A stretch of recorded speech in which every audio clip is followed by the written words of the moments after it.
Welcome to Travel Business Mastermind's Real Talk, a series of discussions with entrepreneurs about real issues that they're facing, no holds barred.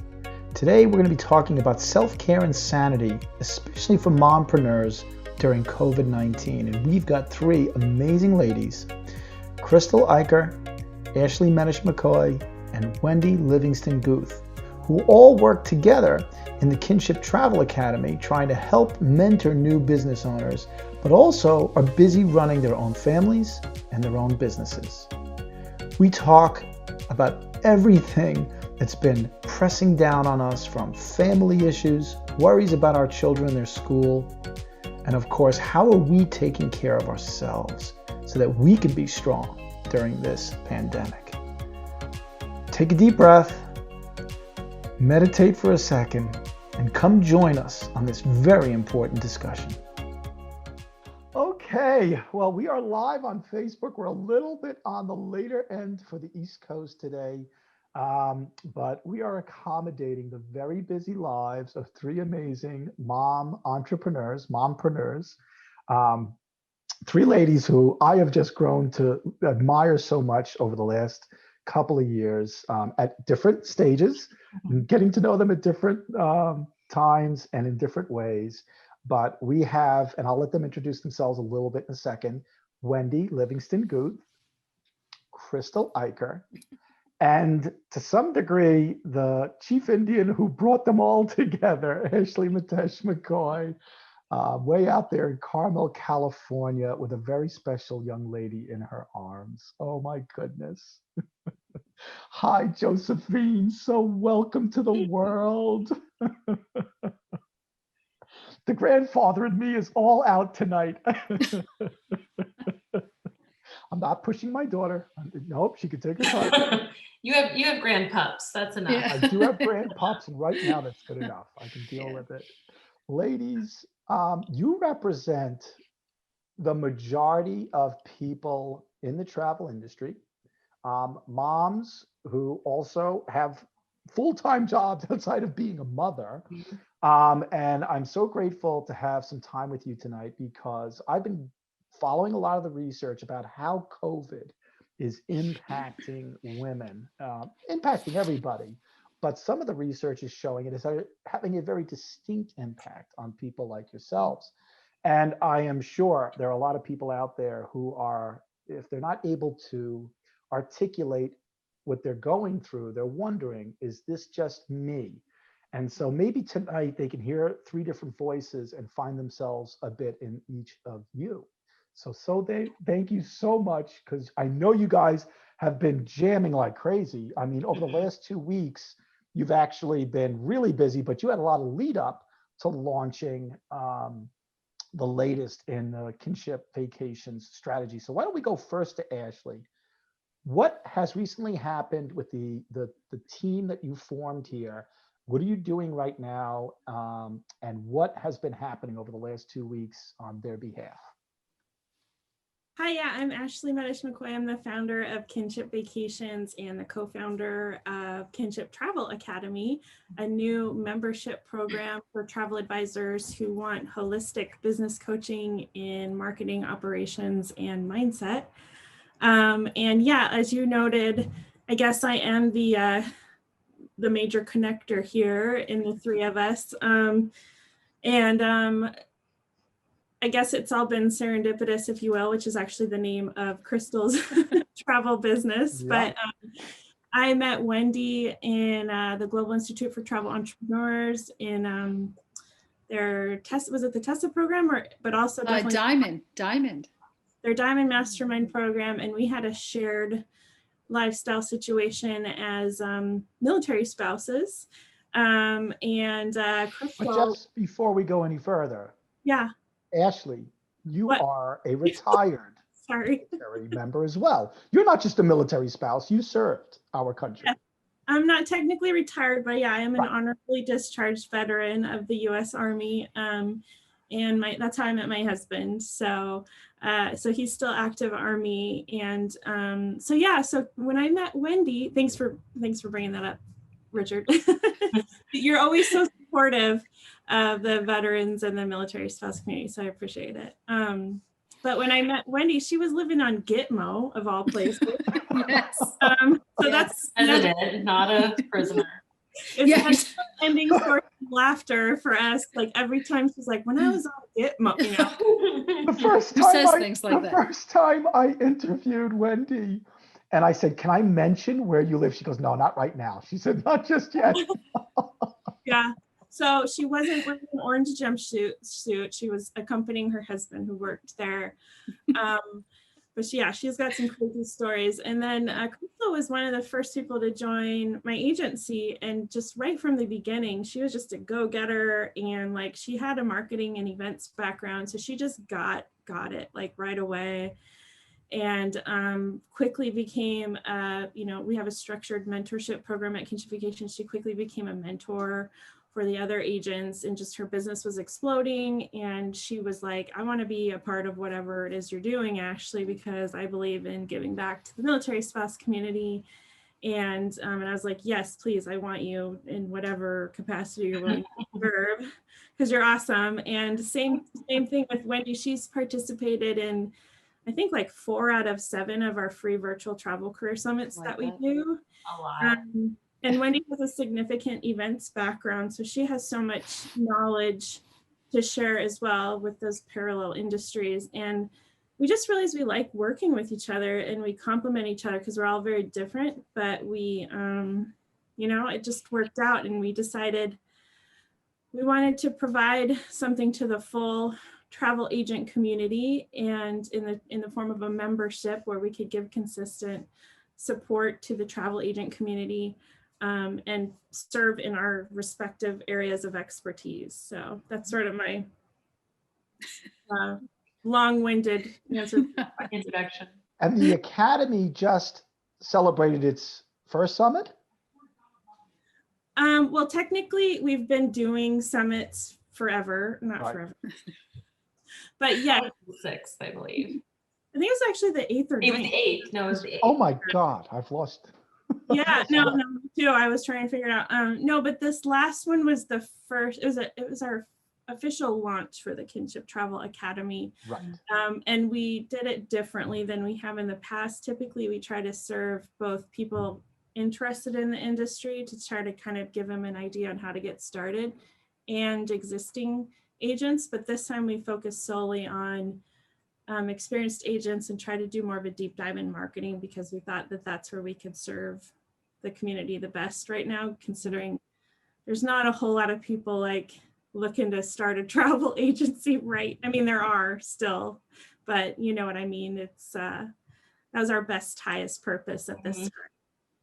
And Wendy, Yes. let's do a short story on you, because I interviewed all 3 of you separately for a different platform back in the springtime. So if you can kind of bring that story down Sure. a couple of minutes. That's fine. When did you get started in travel?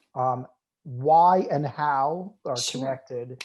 And then, what motivated you to get involved now at this level where you're helping give back to the community the way? Sure. Krystal did? So yeah, it was 2016. I had lost my job, and I had just did quite a bit of soul searching. Actually, didn't go to Gitmo, but went to Guam, sort of the same thing, just a little different. Spent a summer there, and realized I wanted I'd been in the meetings industry in Washington, D.C., and realized that I wanted to stay in a peripheral industry, but really needed the flexibility. So, and I'd always traveled. So we ended up fairly soon after that, packing up, moving to Gitmo, where I needed absolute flexibility career-wise, because I was stuck. And so built a business, Rebel on the Go. And that is my my moniker, my why is just being able to kind of break my own rules, do what I want, and be happy about it. And hopefully it's on the go. And so let's see, COVID hit. We moved back the very beginning of March. 2 weeks later, we were quarantined, it's a pandemic. And I did a lot of soul searching, and really thought about, and actually we had a summit We had a right as this was right as this was we had a happening. summit right in March. It was crazy. Yes.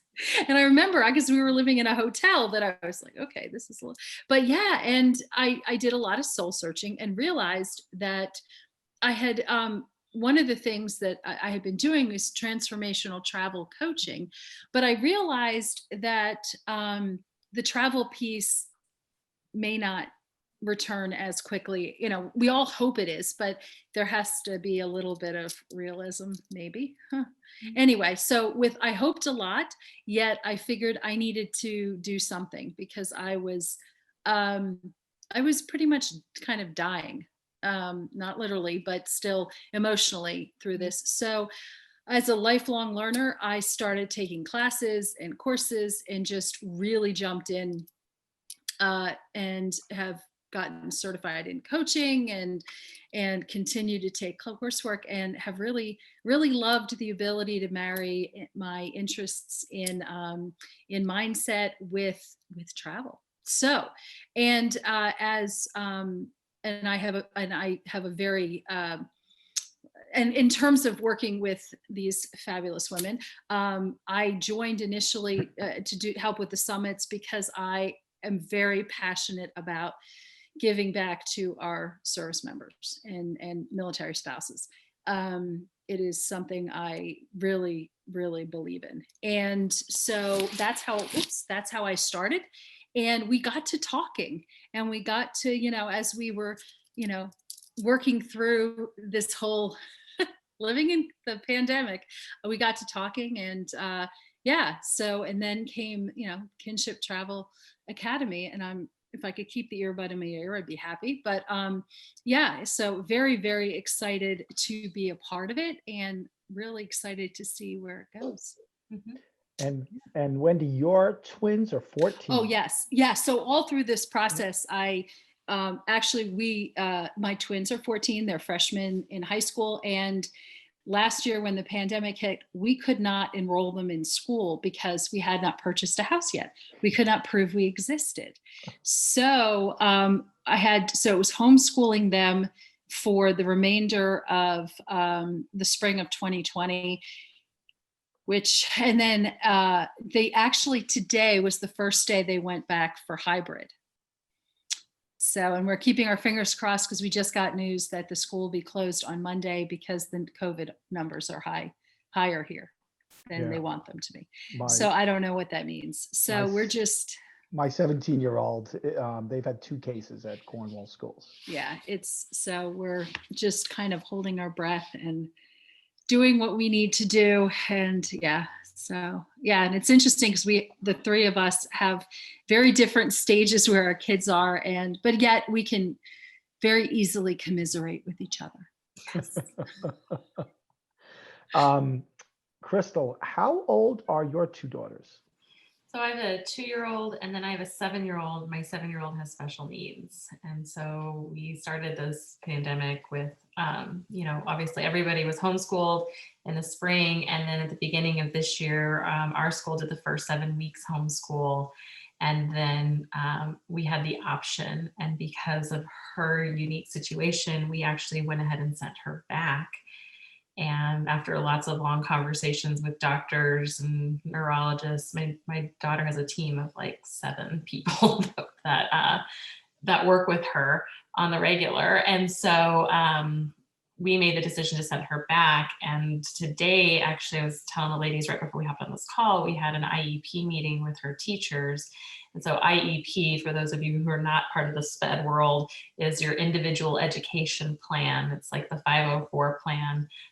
The thing that we like to give Betsy Davis a hard time about on the airwaves for wanting to be harsh on, but it's that plan protected by IDEA that gives her, modifications in the classroom. And we had the conversation, and school was absolutely the best decision for her. So I think that we can really commiserate with the fact that at the beginning of all this, COVID hit, and it was hard on working moms, but I think on travel entrepreneurs in particular, Yeah. this was a really rough spring, right? Like we just watched everything implode, and we were dealing with cancellation after cancellation and hours on hold.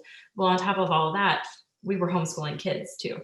Mhm. And so for me, a lot of my days were, trying to do school from 8 to 1, if we could try and fit it in, and then work from 1 to 4, break for dinner, do everything else, and then work from like 10 to 2, trying to get everything done for clients to get their money back and to be their advocates, and then also try to do all the other things that you have to do for your business, like your marketing and your business operations. And we were putting on a virtual summit at that time, and we were doing it for travel advisors. So we needed to really show up for fellow travel advisors. We couldn't bail on that now, and dealing with all of the things. So I've aged this year 1,000%, and I felt it in my soul. We will get to one of the methods to maybe try to deal with this, because you ladies all just got back from being together. So we'll talk about that in a minute. But first, I want to share my screen, and I want to show everybody some research that came out over the summer. So I follow a number of study research organizations. This is the Kaiser Family Foundation. They're related to the Kaiser Permanente family out in California that runs a healthcare system. And they've been doing a series of surveys about the physical and emotional impacts of COVID. And what caught my eye and got me on the track of talking to these three ladies about this issue was this set of results. And it shows that unfortunately, even in 2020 in American society, it feels like moms take on a bigger burden about how the whole family unit is responding to crises like COVID. And as you can see from the screen, 53% of moms are saying they're having trouble falling asleep or staying asleep. 46% are having a poor appetite situation. Triple the number of fathers who are having headaches or stomach aches, some kind of issue where it may be because of the stress. So I hate to focus on the stress at the beginning of this. We'll get to the how do we de-stress. But starting with Ashley, how do you feel about these results? Do you see any of it in yourself? And do you see any of it in the other moms that you know in the travel industry and in business? Yeah, I mean, I probably could see all of that in myself. I mean, I had a baby in April, and some would say the height of uncertainty of the pandemic. So I know I had a lot of anxiety leading up to delivering the baby, and that's all just personal stuff. And then on top of that, the whole trying to manage a business in a industry that seems to be imploding. I mean, I would think that everybody, all parents are experiencing these symptoms, especially if they're having to homeschool kids. My daughter is the same. I have a 6-year-old daughter too, and she started kindergarten from home in March and she's still at home full time. We don't know when they're going to be going back in first grade. So, and yeah, I mean, on Kinship Vacations, we have,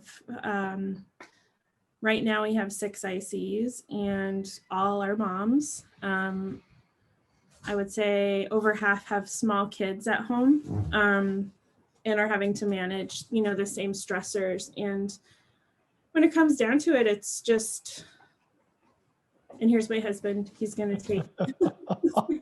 Bye, Joe. You're live on Facebook right now. Bye, Josephine. He just dropped the other one off to dance camp. One of our sanities is dance camp. Yeah, so I mean, everybody's experiencing different levels of stress related to the uncertainty of the pandemic in general, then down to being a mom at home, especially with kids at home, to uncertainty over their partner's jobs to their partners working at home. Like, I guess what I think that we have been doing and trying to do is say that your anxieties and your dealings with this are legit. They're valid. It's normal to feel burnout. It's normal to feel tired. It's normal to have poor focus. Like, a lot of times we spend time on our coaching calls refocusing people because it's so easy to lose focus, and we all do it. And number one, you have to give yourself grace to have those moments, take a break, veg out and watch the Tiger King or whatever it is.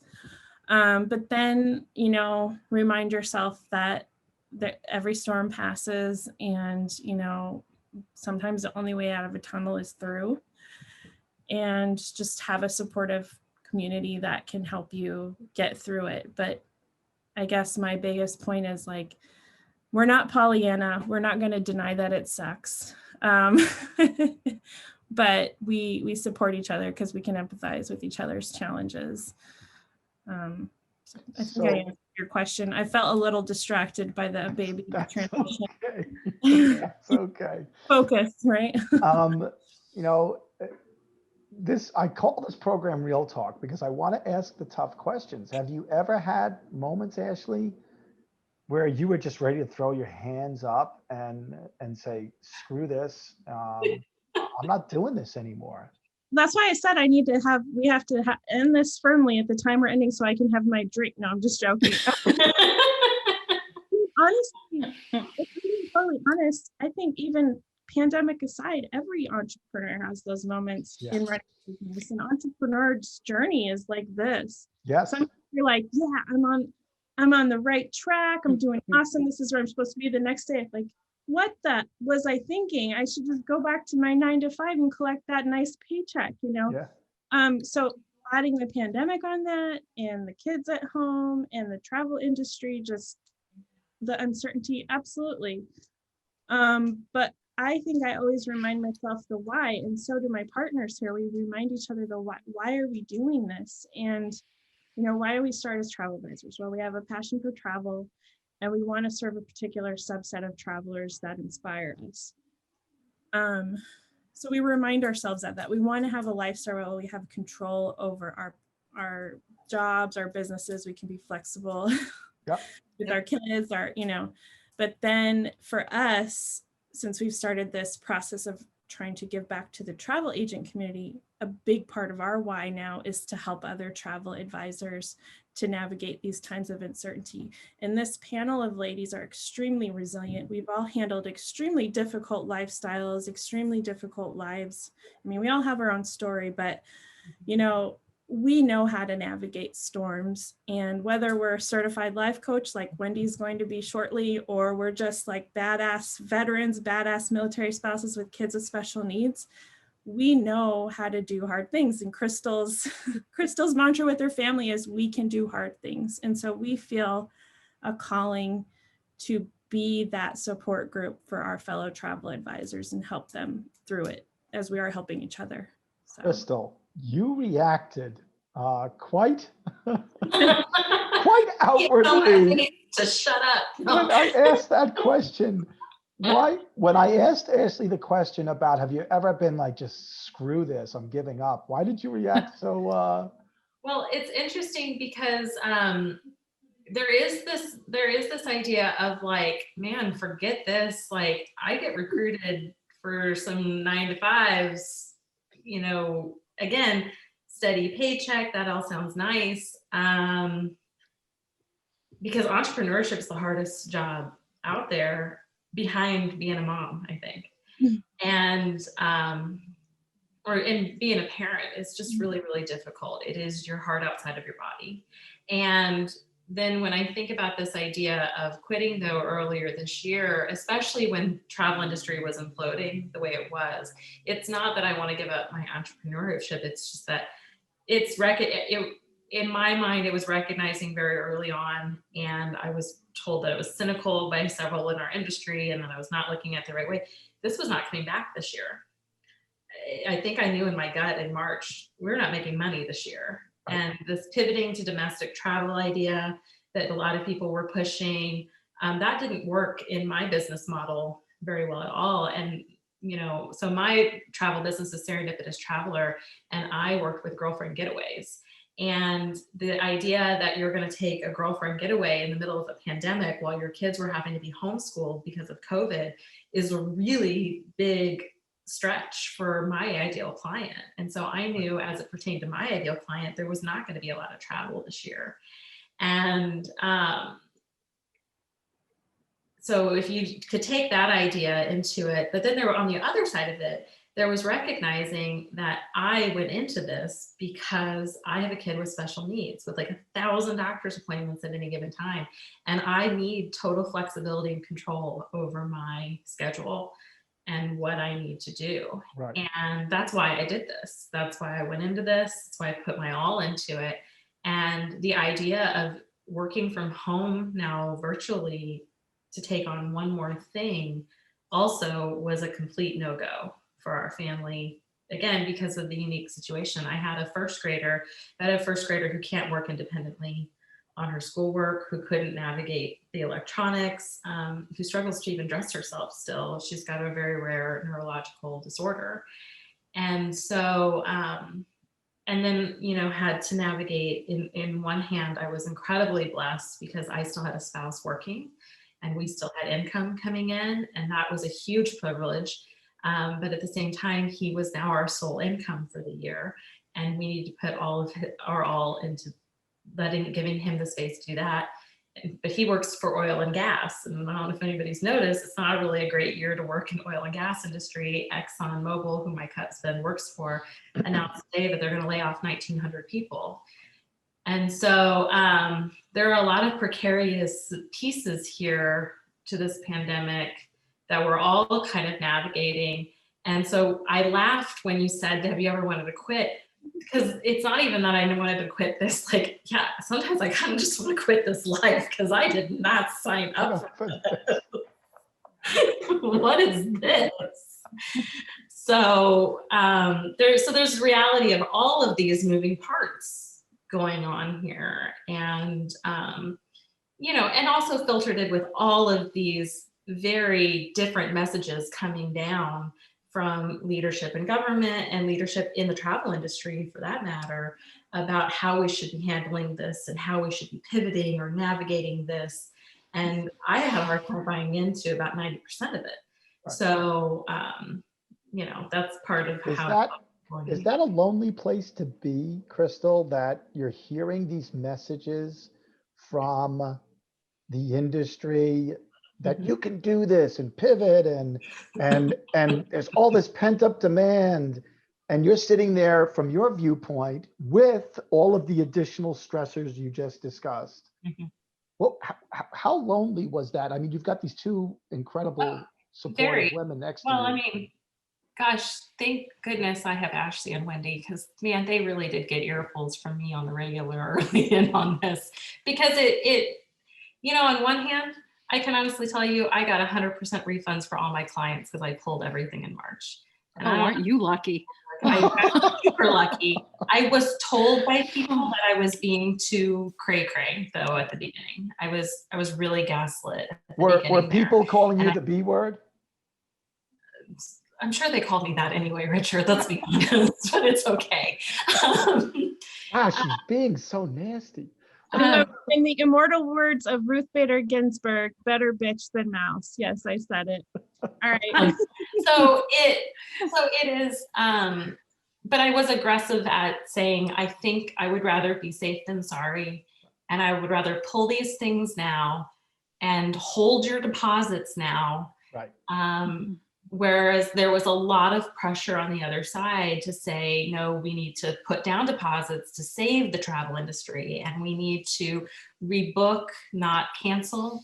And then, there was the hashtag travel on that really was on fire in March, and it felt tone deaf to me.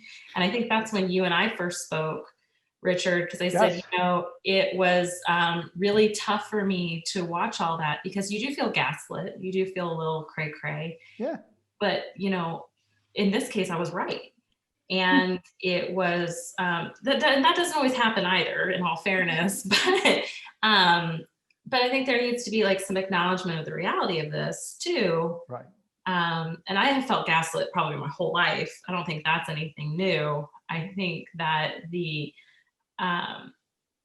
that's why we have the mantra in our family, we can do hard things. It came up in my daughter's IEP meeting because apparently now she says it every time something's hard. She says, but I can do hard things.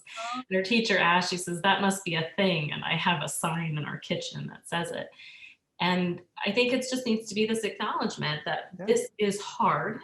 We can do it. It's not going to make it less hard though to walk through. But yeah, it was lonely at the beginning there, less lonely because I had Wendy and Ashley and another team of, amazing colleagues out there that I speak with regularly, who were all kind of looking and saying the same thing. Like, this is unprecedented, meaning we've never experienced this before. None of us have. We're all walking through this very differently.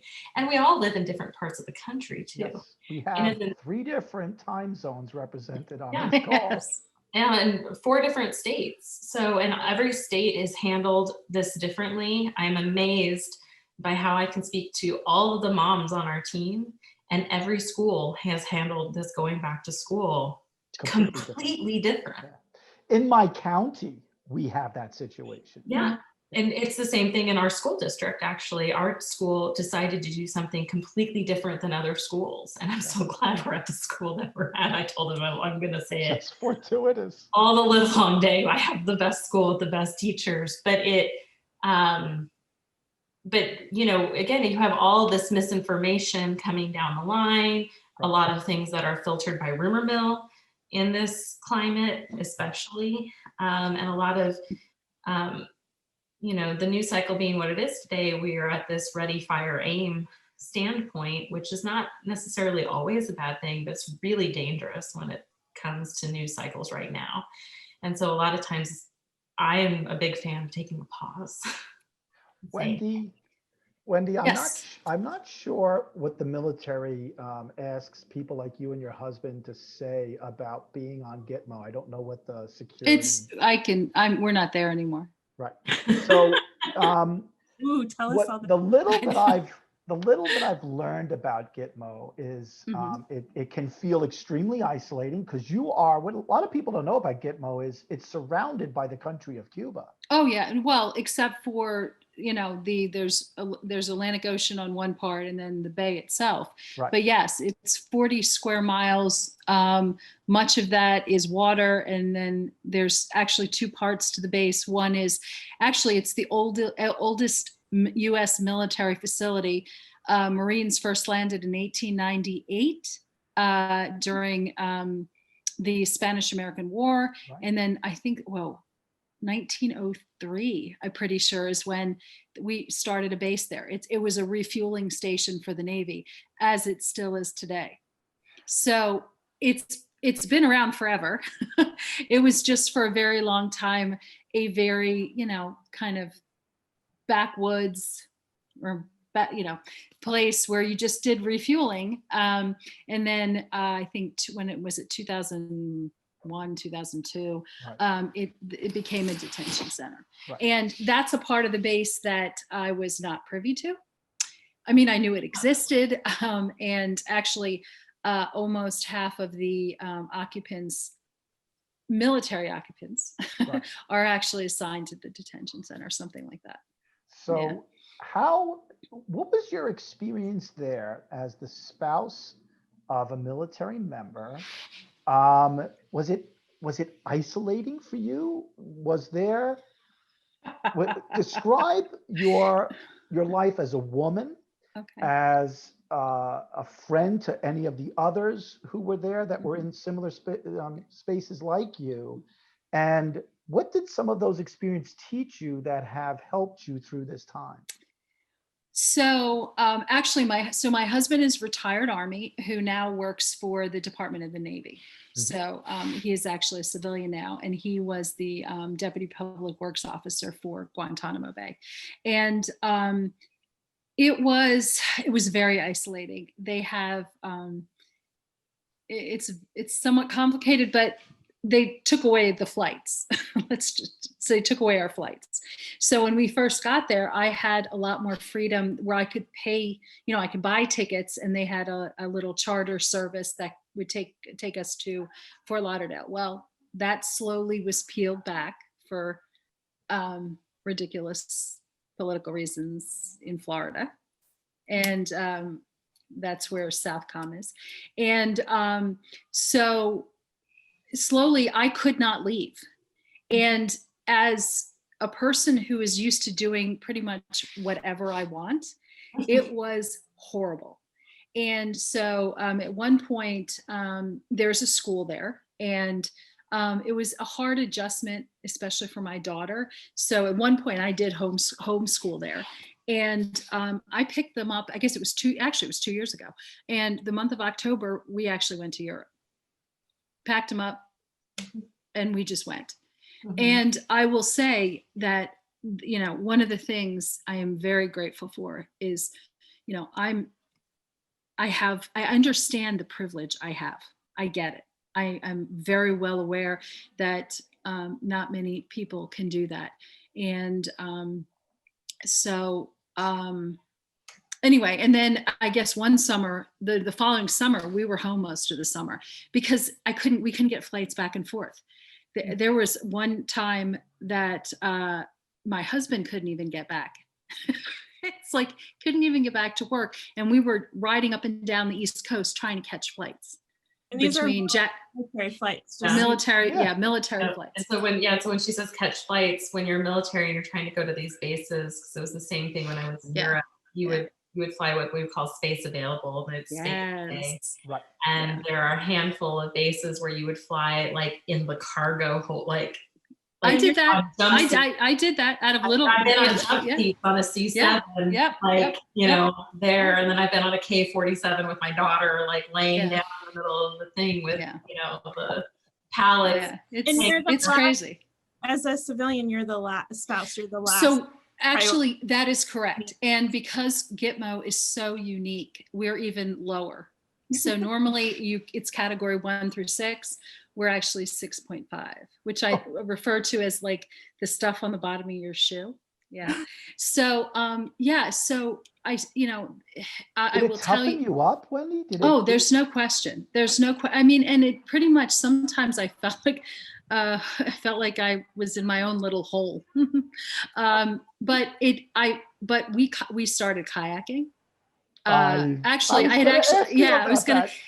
that was that was really a saving grace. My husband's a sailor, so and actually it's a fabulous place if you're interested in water sports and doing things outdoors. So there's no question. I mean, we got a Jeep there, had a Jeep club, got to just drive around, on hills and things. And you couldn't leave the base. No, you can't. You couldn't. I mean, the thing is, everyone's like, didn't you enjoy, Cuban food? It's like, what Cuban food? We have McDonald's. They don't understand. No, it's you are absolutely confined to base. There's are guards. Oh yeah. American guards to keep Cubans from getting on the base. It is It is a fenced off area. Oh yeah. No, and actually you just don't want to. Some people have been known to wander up the bay.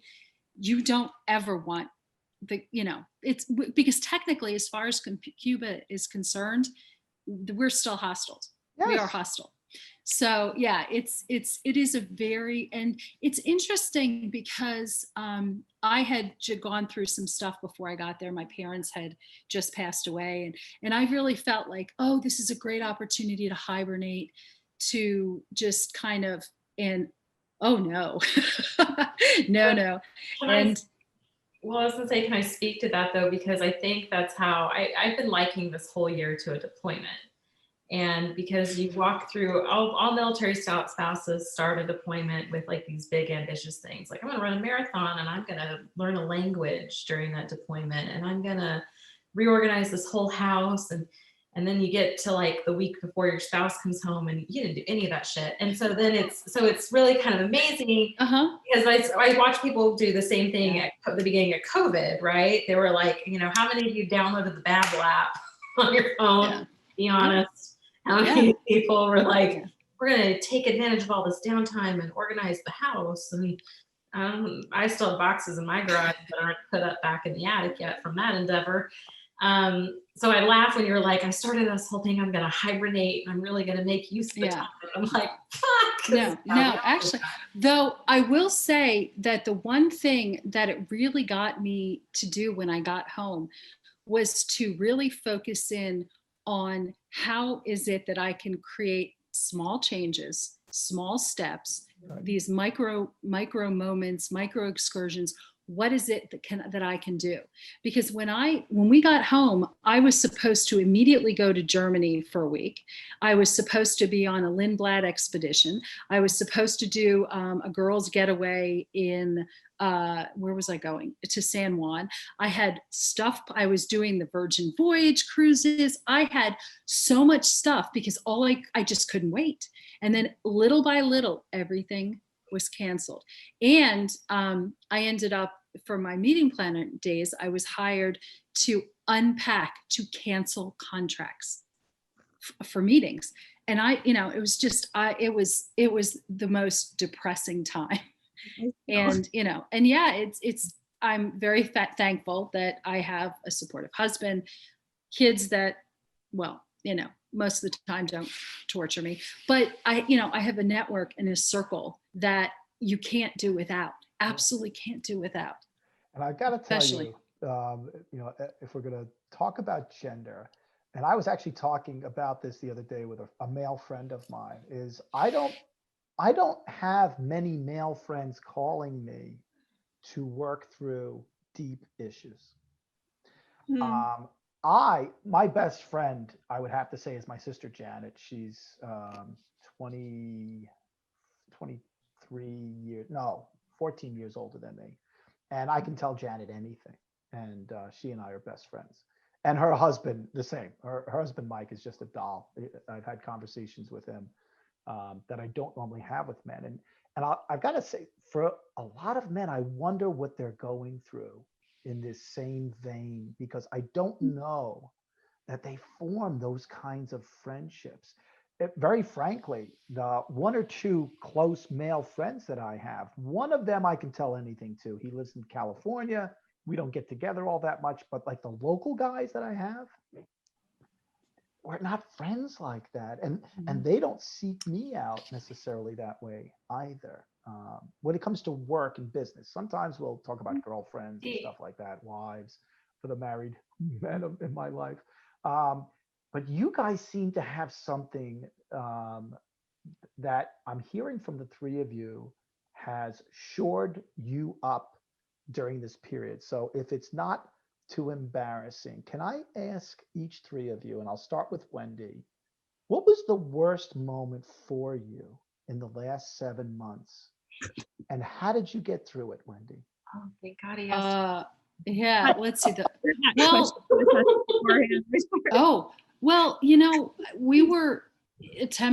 We were living in a hotel. I remember. On base. Yep. With, it was 2 rooms. So that helped a little, but it was 2 months and we were finished. We were trying to get out of there, it was trying to buy a home in the middle of COVID. Right. Or middle of a pandemic. And, again, it was thankful that because my husband has a government job, it was considered a stable job. They were not writing mortgages at the time. Mm-hmm. Hi, honey. Anyway, I needed, and I do think that women, we use each other as resources. We use each other as sounding boards.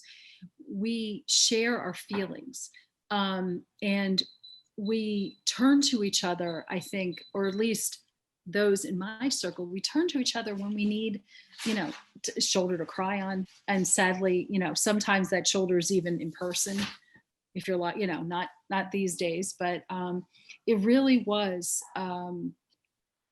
trying to have some some normalcy when there was so much uncertainty and no control over anything.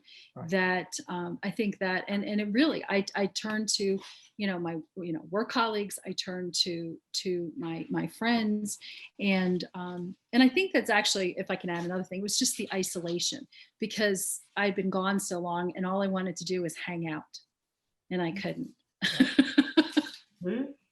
Ashley, what was your worst moment and how did you get through it?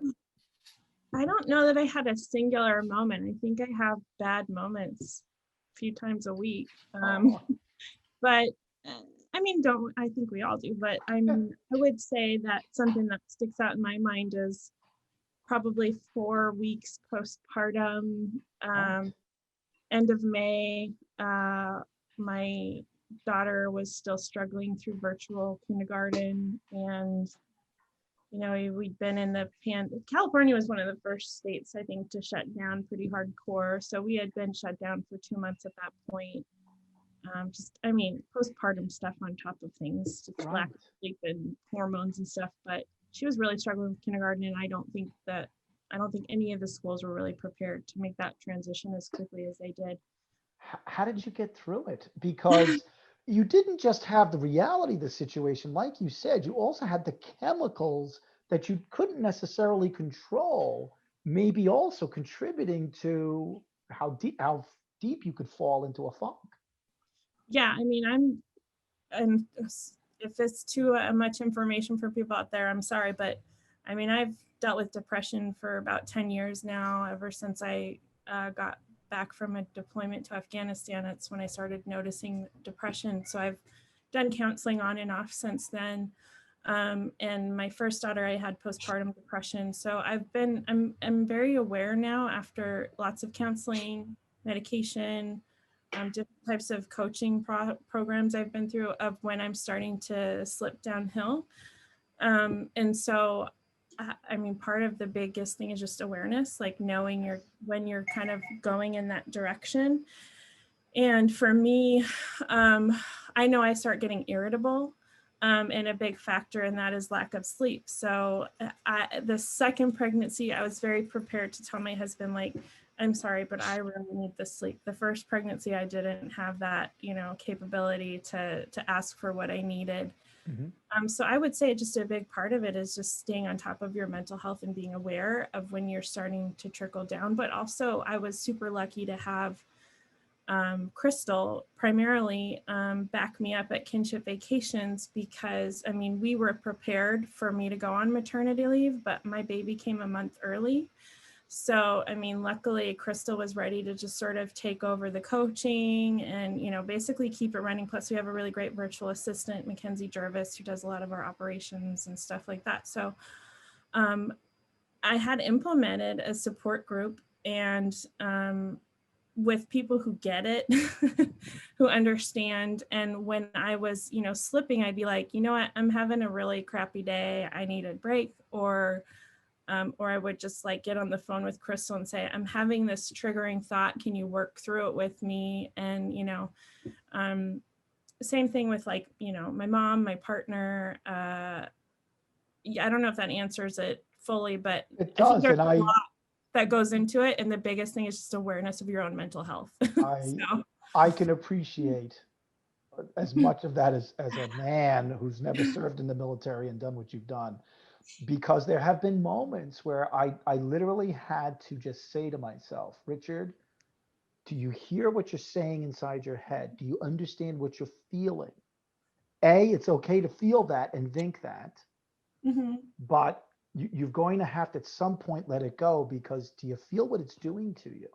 Mm-hmm. And you've got to let it go. And that I've studied Buddhism, and there are some saints in the Catholic Church who are very close, akin to Buddhist philosophy about emotions and how do you approach them and then release them. And that's been my saving grace, is that not, other than burdening my sister Janet with this stuff, being able to have that self-awareness has gotten me out of some pretty dark moments the last 7 months. Mm-hmm. And just giving myself permission to say, it's okay, man, just let it go. It's not permanent what you're feeling, but you're feeling it right now, and that's fine. Krystal, does a moment come to your mind right now that makes you go, wow, I'm so glad I'm past that? Yeah, at the beginning of fall semester this year, we were homeschooling kids. We had both kids at home. Things are particularly stressed. I think it's interesting that you talk about the way men are handling this, because I think guys are compartmentalizing, but there's only so much you can hold on to at one point. Um, I've been married almost 12 years. We've been together for 15. And this has been a volatile year for my spouse and I, to be quarantined together and to deal with all of the stresses of me losing all my business for the year, and then his job being in a precarious spot, and then combined with all the things, the normal stressors that we have, which were, we've got this kid with special needs. And we were fighting a lot. And actually this summer I spent a couple of weeks up in Kansas on a family farm just to get like a little bit of help.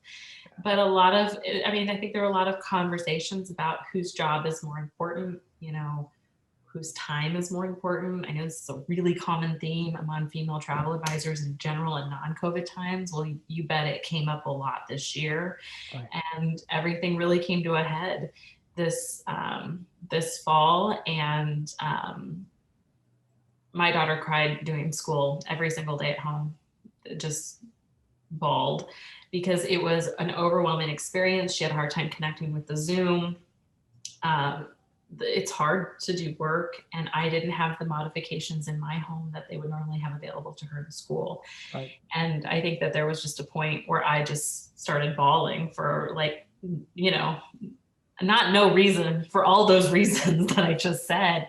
But I do remember just completely having a breakdown somewhere around August, and I can't exactly remember when, but I also remember it being really lynched and tied to the fact that I wasn't sleeping, because in order to work, like I said, I was having to work extraordinary hours. I'm also hiding that fact because hustle's become a bad word in our society. We're supposed to work smarter, not harder, and we're supposed to strive for that 4-hour work week. And if you're hustling, you're just not doing it right. And Right. I think that's the whole line of bull that goes along with that, because the fact of the matter is, if you want to be a mom and you want to be an entrepreneur and you want to do it in COVID, you're doing some really extraordinary things right there. And there's some amazing stories out there of women who are really juggling a lot more than usual because we're unable to bring in the help of nannies or, have daycare step in. And so I think it really came pause, like Ashley said, counseling is my friend. Regain.us is online counseling. BetterHelp.com is your friend, people. And it's about, again, knowing that I was really at a breaking point with trying to juggle all the things. We launched this brand new program, and we have ICs that have joined Kinship Vacations as a host agency and paid for an education program. And Ashley and I feel very passionate about delivering that to them. And, on an Enneagram scale, I'm a 2, which means I'm a helper, which means I'm very prone to take care of other people before myself anyway. So a lot of it was just becoming self-aware of that is who I am and needing to say, no, I cannot do that anymore. I need help. I need you to help take this off my plate. A lot of really open conversations between my spouse and I. And so actually he just took a hiking trip for 4 days in the Pecos Wilderness outside of Santa Fe. And then we met together where we had a little mini family vacation. And then he actually went home with the kids solo, and I stayed behind and did a workcation solo so that I could get work done. And then Ashley and Wendy joined me in Santa Fe, and we locked ourselves in a hotel room, which is a damn shame because Santa Fe is just lovely. And we just didn't get to enjoy it near enough. We locked ourselves in a hotel room so that we could work on the membership and work on the launch of this program for Kinship Travel Academy, and try to front load as much work as possible for the year as far as content creation and course creation and everything else that we could do, because we knew when we came back, our time was going to be mitigated and not necessarily our own. So a lot of it was just making really tough decisions that are outside the norms of society and outside the norms of what people think are acceptable, and, you know, being uncomfortable with the judgment that comes along with that. So let's stay in that space for a couple of minutes for all three of you. One of the things that I have disliked about American society for so long is that we do subscribe to some stereotypes that we heap, especially upon women, that you guys are the homemakers. You guys are the sacrificers. You see it in television shows. You see it in commercials. That as Krystal said a little earlier, it's like you feel ashamed that you may want to put yourself first for a little while. And I am so sick because, you know, I always tell people I was kind of mother and father a lot to my three kids. My ex-wife did a wonderful job up to a certain breaking point that she had. But then I had to step into the breach between commuting to New York City at a job and being this person who came home at night. And then all of a sudden I was like 24/7 dad. And so I get it because that poor woman that I was married to was given all these expectations. And I can't imagine what she always felt she had to live up to. But I felt it because when I took my kids to birthday parties, when I did the things that gave her a break, I could then see it in all the other moms and really got to notice what society does. How have expectations contributed to this place that you guys are at, where it's like you're not supposed to take care of yourself? I'm so sick and tired of that phrase. Well, you got to put the oxygen mask on yourself first. Well, you know how fucking hard that is? Do you know how hard that is? Also, can we just recognize that self-care is not a bath? It's not a week, and it's not. That one more time, I will really scream. And you know, wine at the end of the night has become such a cliche for mom, but that's not self-care either. No, it's not. No, it's not. No, it's actually, it was the whole business model for my travel business even before COVID was Serendipitous Traveler, and Wendy's model is very, very similar. We operate in similar spaces. And a lot of what my mission was at Serendipitous Traveler was to encourage women to go on trips without their families, because moms on vacation don't really get vacations. And you know, furthermore, there is all of these expectations, but in the reality of it, not to get into like this whole masculine versus feminine thing, because that's, you know, kind of sometimes a little bit bogus too, but men process information different than women process information, and we decompress differently. And quite frankly, I think it takes longer for women to decompress oftentimes than it does for men. And so a lot of these things that are prescribed, like just go take a bath. It's just, it just drives me crazy. And especially because I've been a special needs mom for almost 8 years, and I swear it's just really pervasive. It's that we need to be able to set aside the time to take a break. It's another reason why, to go back to the earlier, like, would you want to quit? Is like when would you want to quit? Is that I love this job. This job is something that is for me. Right. I do to help other people, but this is mine. I don't do this for the family unit. I do this for me. Right. And I get a lot of sense of pride from doing that. And so giving myself the permission and the space to do that is very empowering for me, to say that, no, you have to put the kids down to bed tonight, and negotiating those things and just having like very frank conversations with my spouse, who is having to learn to navigate this coexistence himself, because he was a special operations officer in the military. He was gone 10 months out of the year. And so he had to step into this role of taking on. He's a wonderful father. He's a wonderful husband. I've seen those photographs, and he's delightful. He's very hands-on, but had to learn, again, how to co-parent and how to navigate this space together. And it just really came down to like really tough conversations, and a lot of him saying, and a lot of my therapists even reminding me too, like, if you want it, just go do it. Mhm. Not expecting him to understand, but to ask for it, and to say, I'm going to work late tonight. I have an interview today with Richard D'Ambrosio, so I need you to come home early today and watch kids. And then it just becomes like, oh duh, well, he could have done that the whole time.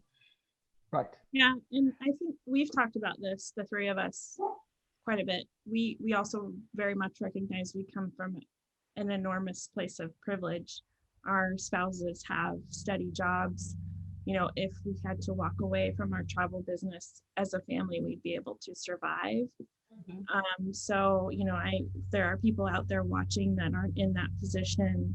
We recognize that. And I think that we all share a common thread that our spouses are supportive and appreciate that we're independent minded, because like Krystal and I have worked with agents whose spouses aren't very supportive, and that's a whole other ball of wax, a marriage counseling situation that we're not qualified to really go into. But we also have partners that are willing to pick up the slack if the communication is made, like and Ashley, yeah, what did you have to go through in your heart to go to New Mexico?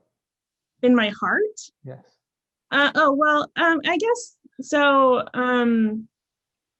Well, logistically, we had to take a COVID test that was negative 2 hours of arrival, which was. Some of us took multiple COVID tests. Because it told us that they were really taking it seriously. So the likelihood of getting it there versus some other states in the nation was. Did you bring the girls?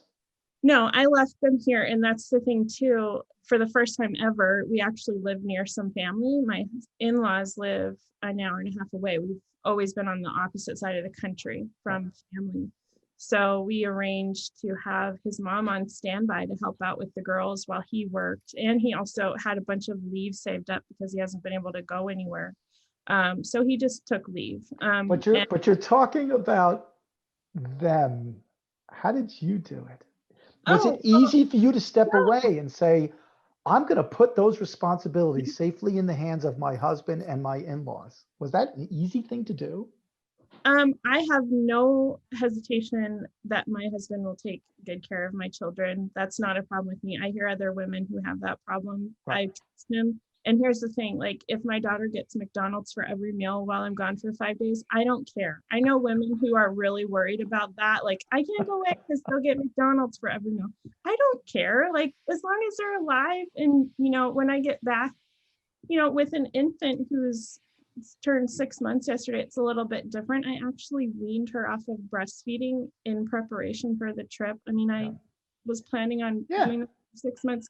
So that could have been a whole other logistic thing, and just sort of being away from her longer than, a few hours, which is, that was a little emotionally difficult, but I know that I have to do these things for me. And I've had this conversation with my husband before, like I could be a stay-at-home mom, but I've tried that and it's not good for me. It's not good for me. It's not good for anyone. I have to have something else in my life. And so you just weigh pros and cons and you do what's best for you. And luckily my partner's supportive and capable, and I trust him. I wouldn't be his partner if I didn't. Or he wouldn't be my partner. Right. You chose wisely. Yes. Wendy? Yes. Describe the weeks and months leading up to New Mexico and what you went through, and was it a release? I think you read a Facebook post of mine, didn't you? And was it a release for you to be there? So actually, what had happened is that I reached a point in August where I said, I can't take this anymore. And I am actually in a high risk category. And we've been so good. You know, we don't do anything. We wear masks, we socially distance, we do what we're supposed to do.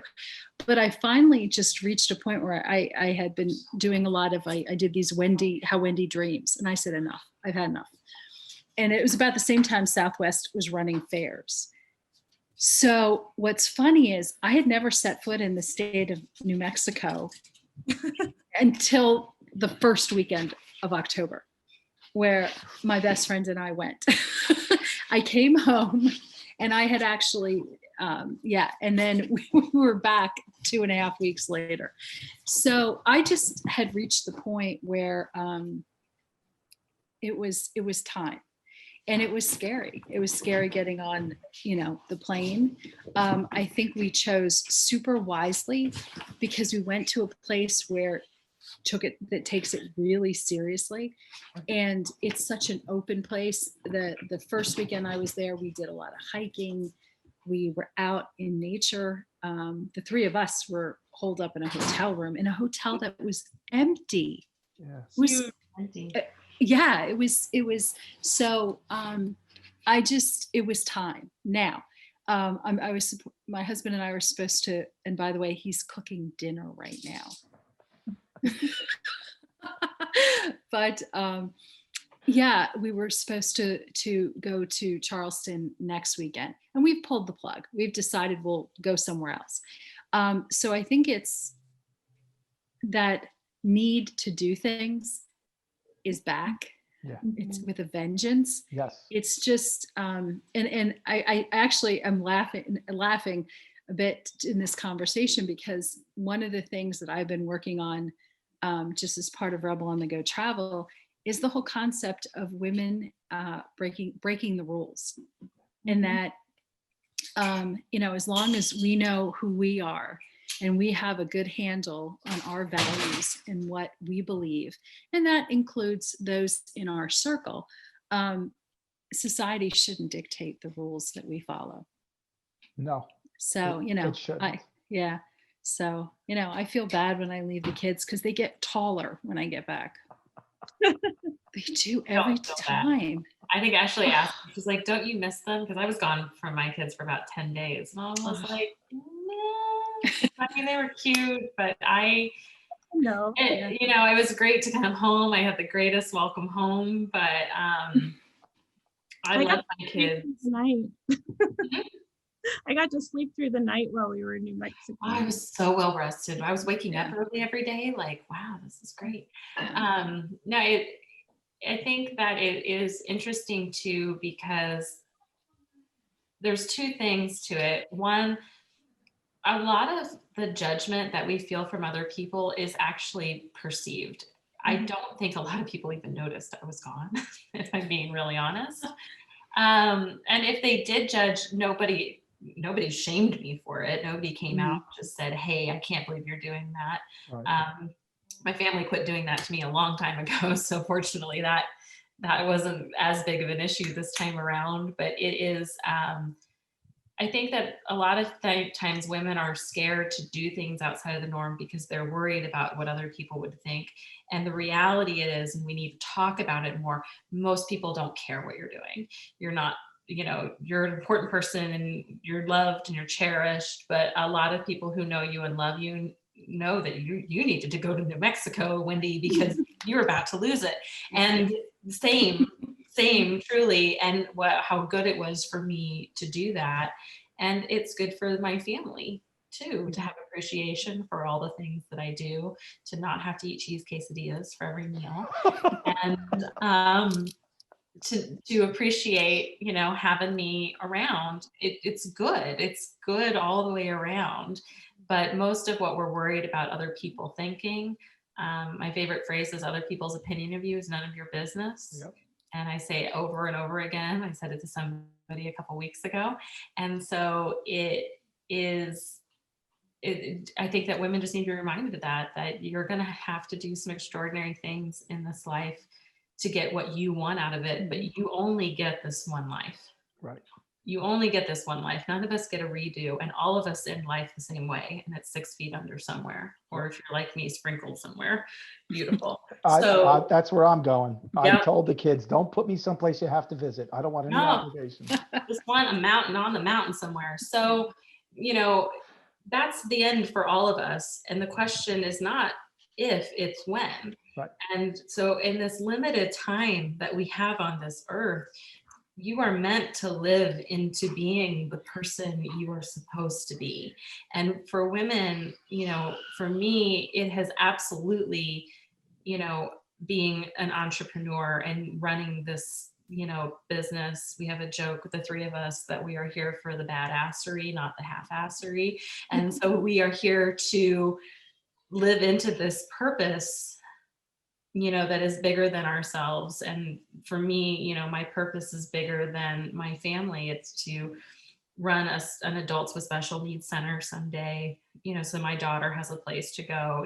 I have all these really big, audacious goals, and I will just be damned if someone tells me I can't do them. And I'm worried because I'm worried that somebody is going to judge me for going on a workcation in Santa Fe. I'm just not going to do that. Ladies, I could talk to the three of you for hours.